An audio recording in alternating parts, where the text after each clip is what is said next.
There's a question most people are too afraid to ask out loud.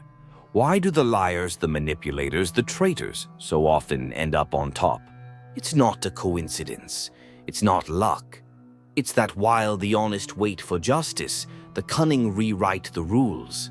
Friedrich Nietzsche didn't believe in comforting lies. Neither did Machiavelli. They both understood that power has little to do with fairness and everything to do with clarity. This isn't a video for the naive. This is a guide for those who suspect the real enemy isn't across the border. It's standing in your inner circle. If you've ever been betrayed by someone you helped, humiliated by a challenge you let slide, or watched your own kindness used against you, stay with me. Because understanding this dark truth might be the only way to make sure you're not the next man forgotten in the dirt. 1. Crisis as the true mirror. Loyalty, an often praised virtue, exalted in speeches and etched in the annals of history as the glue that binds leaders to followers, empires to their people.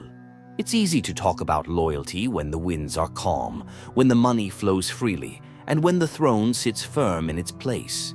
But what happens when the storm hits, when the ground shakes beneath you and everything you thought was unshakable begins to tremble? This is when loyalty reveals its true nature, or more often, its absence. The world of power is not shaped by the promises made during times of plenty. It is forged in the crucible of crisis, where the cracks in your allies' resolve begin to widen. When a leader finds themselves in turmoil, it is then that their circle of loyalists is truly tested. Nietzsche understood this. The true measure of loyalty is not seen in calm times, but in moments of hardship, when every decision is a life or death gamble, and the future is uncertain. A crisis doesn't just expose weaknesses, it illuminates character. Take a moment and think about it. When the war drums begin to sound, when the enemy is at the gates, when the whispers of failure begin to rise from the halls of power, how many will remain by your side? How many will turn away when they realize your power is no longer a guarantee? How many of the faces in your inner circle will remain when the battle becomes real, when sacrifices must be made? The false loyalty is easy to recognize. It's the one who cheers your successes but disappears when the tide turns. It's the person who stands beside you in the light, clapping as you bask in victory. But when the storm clouds gather, they vanish without a trace. You will know them by their absence, by their silence when your empire begins to falter. Their loyalty was not genuine, it was opportunistic. They were not with you for the journey, but for the destination. And when that destination becomes uncertain, their loyalty vanishes as quickly as it arrived. This is not just betrayal.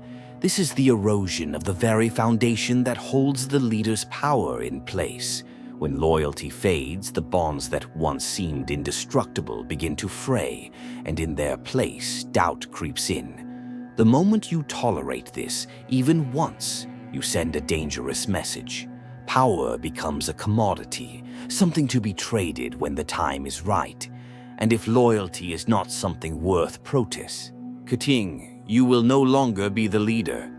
You will be the object of calculation, weighed by those around you who now measure your worth by what you can offer them. The lesson here is brutal.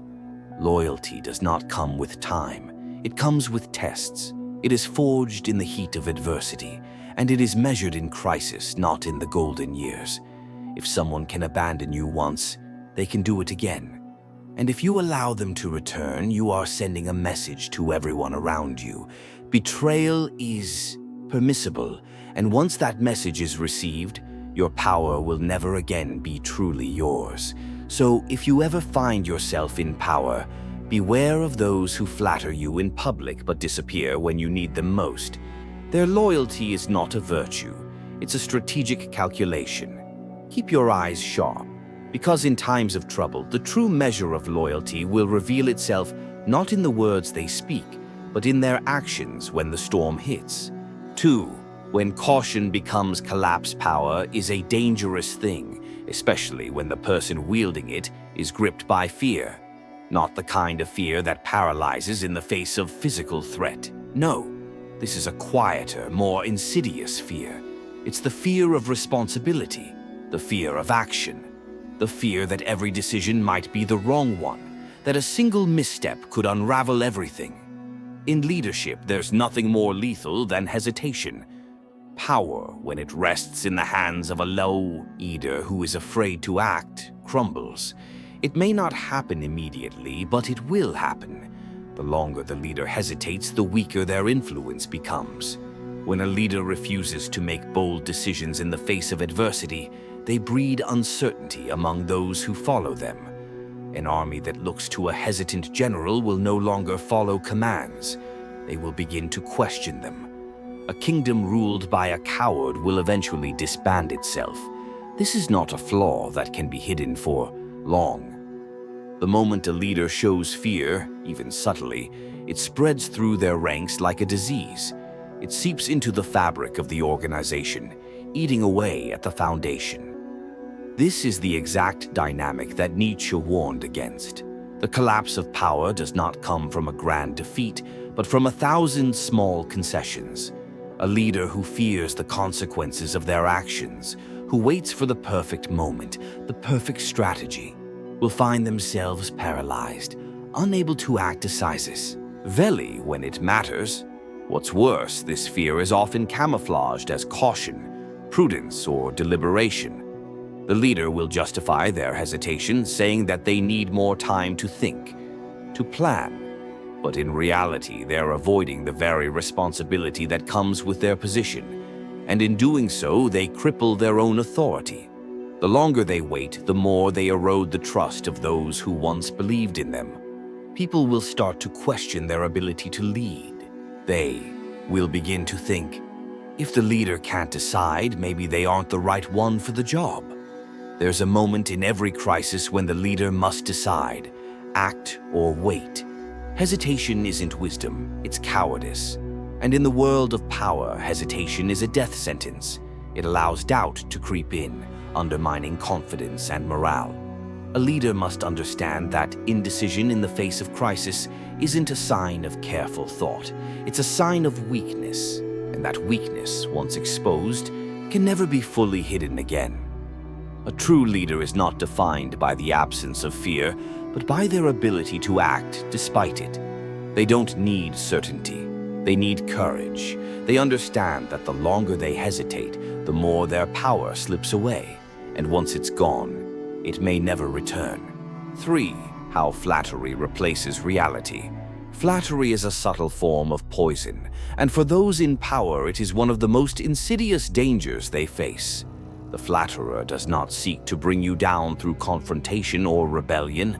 No, they operate quietly in the shadows, working their way into your confidence, feeding you with sweet words that inflate your ego and distort your judgment. Over time, this constant stream of praise works its magic, clouding your ability to see reality as it truly is. It's a dangerous game. At first, the flattery feels good. It feels like affirmation, a sign that you're doing something right, that you are indeed as great as you believe yourself to be. But this is precisely what makes it so dangerous. It makes you believe that the world is in alignment with your desires. The flatterer's words seduce you into a false sense of security, creating an illusion of loyalty and truth that is completely detached from reality.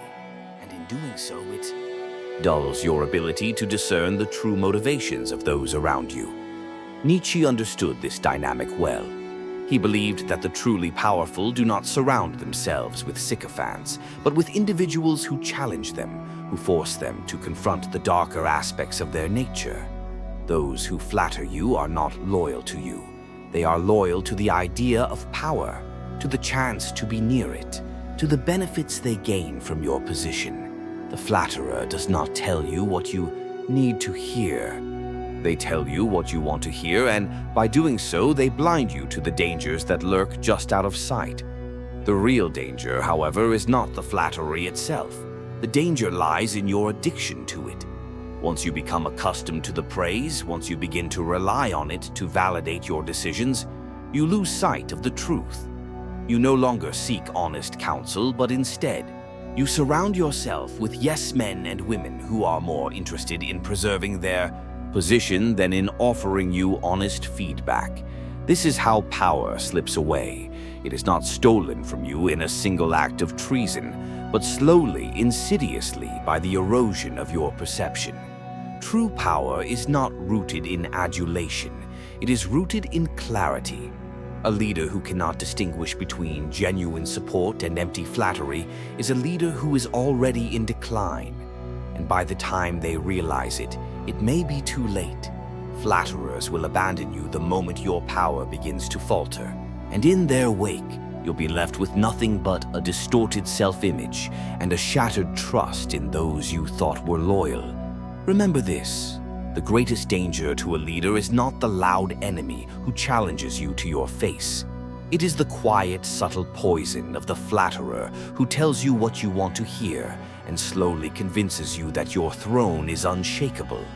If you want to retain power, surround yourself with those who are not afraid to tell you the truth, even if it stings. Because only then can you see clearly. 4. When tolerance becomes surrender. Power is a fragile thing. It does not require an outright rebellion to fall. It simply needs to be tolerated, to be allowed to erode away piece by piece. In the world of leadership, there is no greater threat than the leader who shows leniency toward defiance, the one who lets small challenges slide by without consequence. Each time you allow an act of insubordination, each time you fail to take action against those who publicly undermine your authority, you weaken your position. A public challenge, no matter how small, is a declaration. It is a declaration that your power is not absolute, that you can be questioned, that you can be defied. And once that seed of doubt is planted, it grows, it spreads. Others see that the leader can be challenged, and they begin to test the limits, pushing further, until the leader is no longer in control, but rather at the mercy of those who question their authority. This is the silent coup that Nietzsche feared, the quiet, gradual undermining of power through tolerance and inaction. It doesn't take an army to topple a leader. It takes the refusal to punish the first act of defiance. Once that line is crossed, it is only a matter of time before others begin to follow suit. The public challenger becomes a symbol, a rallying cry for those who seek to replace the current regime. By tolerating this defiance, you send a message to your followers. There are no consequences for stepping out of line. You become like a ruler with no borders, no boundaries, no respect. This is why Nietzsche emphasized the need for harsh clarity in leadership. Power must be absolute, or it is nothing at all. The moment you show tolerance for public defiance, the moment you let a challenge slide without punishment, you destroy the very thing that makes you untouchable. In the world of power, there is no middle ground. You either command or you lose. Tolerance is not a virtue, idiot. Is the poison that allows rebellion to fester. If you wish to maintain control, you must act swiftly and decisively. A public challenge, no matter how insignificant, must always be addressed, not out of ego, but out of necessity. For inaction is the most dangerous form of weakness. The moment you tolerate a challenge, you set a precedent for more to follow. And once that precedent is set, the walls of your power will begin to crumble. 5. Ingratitude as betrayal. There is no wound more profound than the one inflicted by someone you helped, someone you trusted, someone you believed would stand by your side when the world turned against you. Ingratitude is the silent poison that destroys empires and embitters leaders. It doesn't scream or shout. It operates quietly behind closed doors, and when it surfaces, it is often too late to reverse the damage. In Nietzsche's world, gratitude was not a mere transaction. It was a bond, an unspoken agreement between the powerful and those who served them. When a leader offers mercy, protection, or help, it is not simply an act of kindness. It is an investment in loyalty, a stake in the future. In return, the leader expects not just service, but allegiance. the unspoken promise that their efforts will be remembered. Yet, as history has shown, those who benefit from mercy often fail to return it in kind. Ingratitude is not a simple forgetting of a debt, it is a declaration that the sacrifices made for you were never truly appreciated. It is an erosion of trust, a denial of the bond that held the relationship together. When a leader offers mercy or assistance, they expect that loyalty will follow, not because they demand it, but because they have invested in it.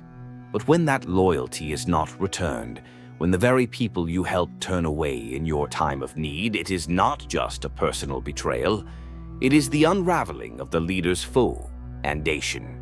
The ungrateful do not feel remorse. They do not feel indebted. Instead, they feel entitled.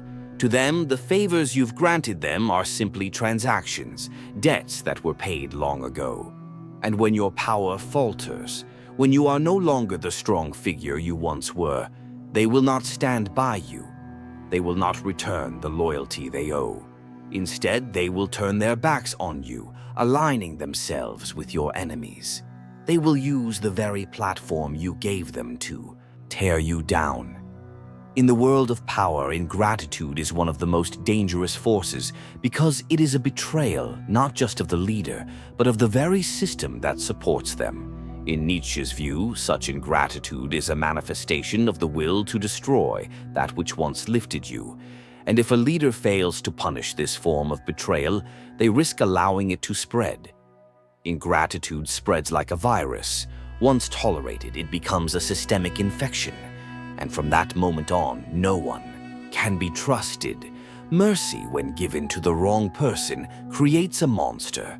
It feeds the self-interest of those who see kindness not as a bond but as an opportunity. They do not protect you. They protect themselves, using your power to secure their own future. The ungrateful are loyal to nothing but gain. They take, they consume, and when they no longer need you, they leave. And when you rise again, they will be there, waiting to take more. The true lesson here is clear. Ingratitude, it must not be tolerated. A leader who continues to indulge the ungrateful is not just eroding their own power. They are sowing the seeds of their own destruction. Never again should you offer mercy to those who have shown none in return. 6. The rise of the unbound opportunist. Ambition, when harnessed correctly, is a force of nature. It propels the weak to greatness, drives the mediocre to transcend their limits. It is the engine behind empires, the fire that burns in the hearts of those who seek more than what fate has given them. But ambition without loyalty is a different beast altogether. It is a weapon, a hidden blade aimed at the very heart of power. In Nietzsche's world, ambition without loyalty is not just dangerous. It is a sign of a soul unmoored from any sense of duty or commitment. The ambitious man who is not bound to a greater purpose, who serves only himself, is a threat in disguise. He may perform brilliantly, speak eloquently, and charm those around him, but beneath the surface he is always calculating, always waiting for the perfect moment to strike. The unbound opportunist knows how to play the game. He doesn't seek to challenge you head-on. Instead, he waits for the cracks in your armor, the moments when your power begins to falter. And then, when the time is right, he steps forward, not as an ally, but as a contender for your throne. His ambition is not to serve the system. It is to replace it, to replace you. And when that moment comes, he will take your position, not with violence, but with subtlety, with the quiet assurance that he deserves it more than you do. This is the danger of unchecked ambition. It grows quietly, often without your notices, until it is too late to control.